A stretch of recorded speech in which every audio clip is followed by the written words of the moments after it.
All right, folks, it's Wednesday, which means it's time to share a great summer read with you. Joining me now is our favorite book critic, Gwen Reyes, and we're talking about a book here that's got a really interesting, it's tackling some really interesting issues. What's the name of the book? It's called There's More Than One Way Home by Donna Levin. And this book is really, I thought it was so interesting because it deals with a mom who thinks that everybody thinks that she's got it all, but she's got her husband is a district attorney. She's also raising a son with autism who, when she thinks to give him just a little bit of freedom, ends up getting involved in a murder that the other three kids that were involved with it are pinning onto her son. That's incredible. First question for you, do you think, which is more prominent, I'll ask in your opinion, the struggle of sort of being a lonely wife, feeling lonely, or the challenges of dealing with a child with autism on the autism spectrum? I think that's such a great question because the book asks both of those questions and in a very funny way. But I found it her struggle as a mom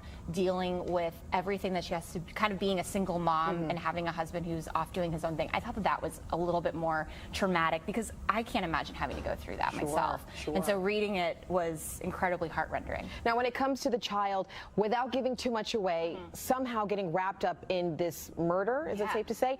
Did it scare you how plausible the situation actually could be? It absolutely did, and how quickly it turned from these kids not ever trusting the son, and how also teachers involved on this field trip that this murder happened on, they were like, we should have gotten rid of this kid to begin with. He shouldn't have even been here. So you see this whole levels of bullying from kids, his own classmates, to the principal at his school, to the other fellow PTA moms, and how she's got to really deal with all of these different areas in her life and all of these different sort of bullying elements. So I think that's something that's completely relatable for moms and for their kids. It sounds like she pretty much has a choice to make when it comes to the peak of the book, if you will. Choosing her happiness versus what, the safety of her child? Her safety net. Yeah, because who's going to take care of this kid but her? You know, she's relying on her husband's income. She doesn't know if she can be able to take care of him by herself.